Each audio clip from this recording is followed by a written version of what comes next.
Halo para pecinta mobil lama. Sini kita akan ulas mobil lama Indonesia yang keluar di bawah tahun 2000. Seperti apa ulasannya? Langsung saja.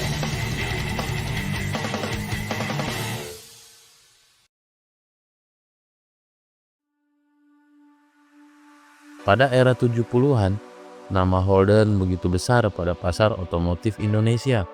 Apalagi jika melihat dari sejarahnya, Holden sudah mendarat di Indonesia di era tahun 1930-an, meskipun pada saat itu masih menggandeng nama Chevrolet. Singkat cerita, memasuki era tahun 60-70-an, Holden merupakan salah satu merek yang cukup bersaing pada pasar mobil mewah di Indonesia. Sistem penamaan mobil Holden agak membingungkan bagi masyarakat Indonesia. Holden memberi penamaan yang berbeda dengan pabrikan mobil lainnya, di mana Holden memberi nama HQ, HJ, HX, HZ, dan sebagainya.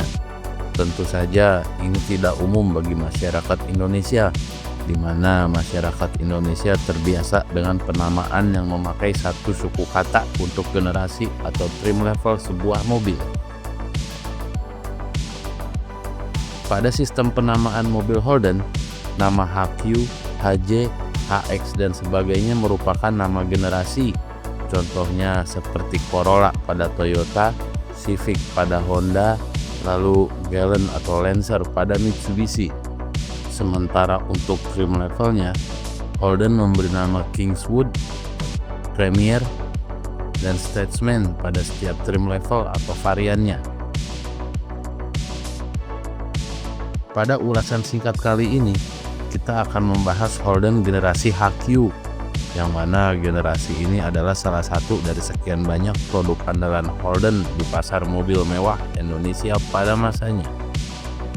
Selain itu, tipe HQ juga adalah generasi Holden yang paling populer dan paling banyak populasinya di Indonesia.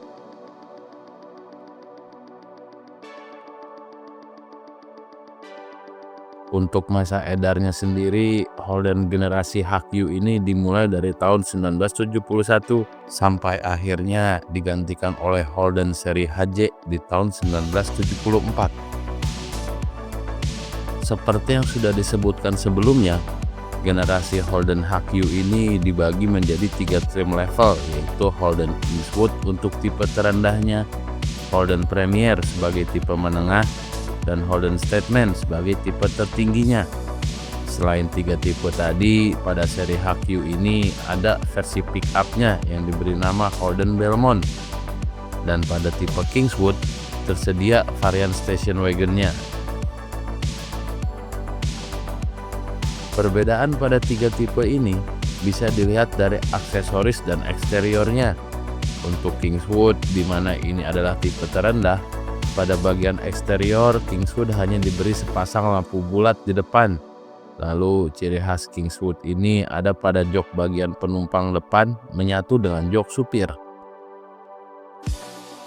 Lalu pada tipe Premier, lampu depannya terdiri dari 4 buah lampu bulat, dan pada interiornya sudah banyak panel-panel yang menggunakan material kulit, dan jok depan penumpang juga sudah terpisah dengan jok supir.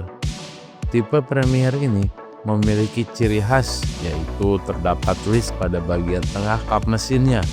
List ini berbentuk seperti pedang, jadi banyak yang menyebutnya dengan list pedang. Lalu pada Premier pun, mobil ini hanya diberi satu spion saja di sebelah kanan sebagai standar dari pabriknya. Dan untuk tipe tertinggi atau Statesman, bentuknya lebih mengkotak dengan bagasi yang tidak terlalu miring ke bawah. Selain itu, wheelbase Holden Statesman ini pun lebih panjang dari Kingswood dan Premier, sehingga kabin penumpangnya menjadi sangat luas. Beralih ke bagian mesin, mobil ini memakai mesin Holden 6 silinder atau yang lebih dikenal dengan nama Holden Red Engine.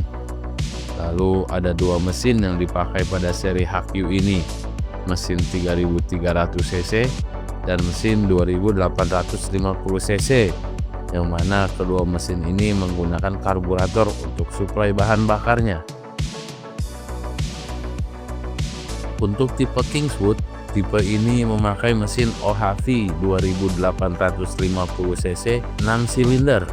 Lalu pada transmisinya, Kingswood memakai transmisi manual 3 percepatan dengan tuas persneleng berada di bawah setirnya. Lalu untuk Premier dan Statement, mobil ini memakai mesin OHV 3300 cc yang juga masih sama menggunakan karburator. Sementara untuk transmisinya, kedua tipe ini tersedia transmisi manual 4 percepatan, dan khusus pada tipe Statement tersedia pilihan transmisi Matic 3 percepatan yang diberi nama Trimatic. Untuk masalah fitur mobil di era itu bisa dibilang cukup sederhana. Ini bisa dilihat dari tipe Kingswood yang tidak dilengkapi dengan AC. Tapi untuk tipe Premier dan Statement, kedua tipe ini sudah diberi AC dari pabriknya. Dan untuk konsumsi BBM, dengan mesin berkapasitas 2850 dan 3300 cc, konsumsi BBM-nya secara umum ada di kisaran 1:6. Ya wajar aja lah dengan kapasitas mesin sebesar itu. Sementara untuk masalah spare part, untuk seri HQ termasuk seri yang spare partnya masih mudah didapat, dan spare partnya pun masih bisa ditemukan di marketplace online. Lalu apalagi jika Anda sudah memiliki referensi bengkel spesialis Holden, itu akan sangat membantu dan akan lebih mudah lagi dalam mencari spare part Holden seri HQ ini.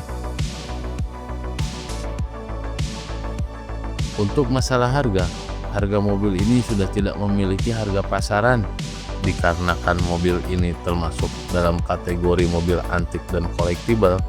Harganya bisa sangat mahal jika mobilnya sendiri dalam kondisi yang istimewa, mengingat harga bangkai mobilnya aja bisa laku di harga 50 juta.